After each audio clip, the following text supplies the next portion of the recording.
बिस्मिल्लाहिर्रहमानिर्रहीम। अस्सलाम वालेकुम।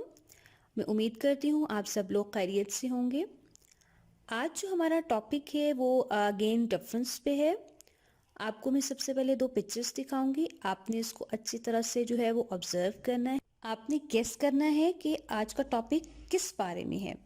चलें पिक्चर्स को देख लेते हैं। अभी आपके सामने दो पिक्चर्स आपको नज़र आ रही हैं।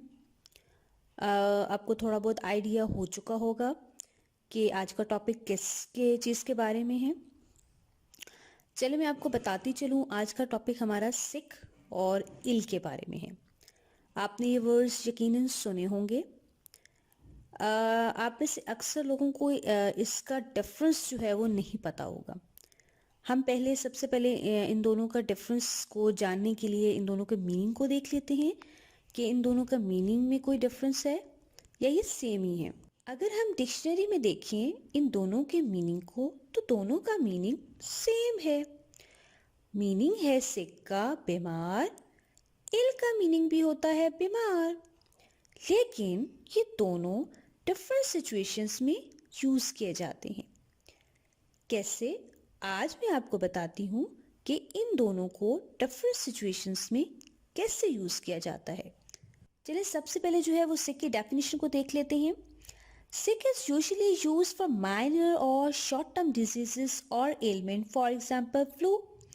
Sick जो है वो बेसिकली फॉर माइनर डिजीज के लिए यूज़ होता है, शॉर्ट टर्म डिजीज के लिए यूज़ किया जाता है। यानी जो डिजीज़ जो है वो थोड़े अरसे के लिए हो, यानी जल्दी फिनिश हो जाए, माइनर हो, बहुत मामूली सी हो और वो घर पे ही बैठ के जो है वो फिनिश भी हो जाए।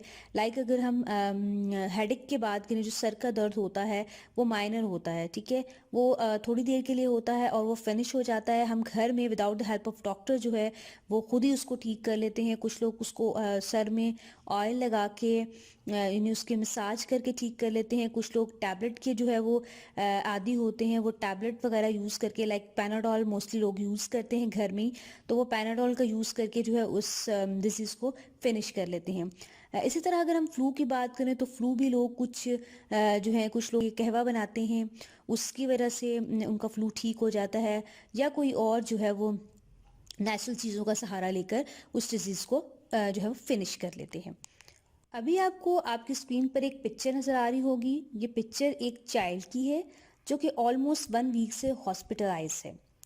यानी इसको एक ऐसी डिज़ीज़ है जो कि डॉक्टर की हेल्प के बगैर जो है वो फिनिश नहीं हो सकती।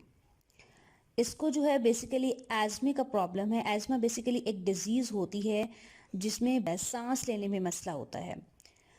तो यहाँ पर हम वर्ड का यूज़ करेंगे इल का, नॉट सिक, क्योंकि हम जो है वो इल का यूज़ वहाँ करते हैं जहाँ पर डिज़ीज़ लॉन्ग टर्म हो और ऐसी डिज़ीज़ डॉक्टर की हेल्प के बगैर और हॉस्पिटल जाए बगैर फिनिश ना हो सके। इल की अगर हम बात करें तो इल हम बेसिकली यूज़ करते हैं सीरियस इलनेस के लिए। जो बीमारियां, जो डिजीज़ जो हैं वो बहुत सख्त हों, बहुत मतलब ऐसी हों कि वो डॉक्टर की हेल्प के बगैर जो है वो फिनिश ना हो सकें, उसके लिए हमें जो है वो हॉस्पिटल जाना पड़े, तो हम उसके लिए इल का वर्ड यूज़ करेंगे। Ill is usually used for more serious illness or long-term diseases or ailment. It means a person is in a poor state of health and he or she needs help and sympathy. ऐसे शख्स की जो है वो health बहुत poor होती है और ऐसे शख्स को हेल्प की और हमदर्दी की ज़रूरत होती है क्योंकि वो खुद जो है वो हॉस्पिटल नहीं जा सकता। आई थिंक आपको मेरा आज का लेक्चर बहुत पसंद आया होगा। मेरी इस वीडियो को लाइक ज़रूर कीजिएगा, मेरे चैनल को सब्सक्राइब करना मत भूलिएगा। Thanks for watching my video.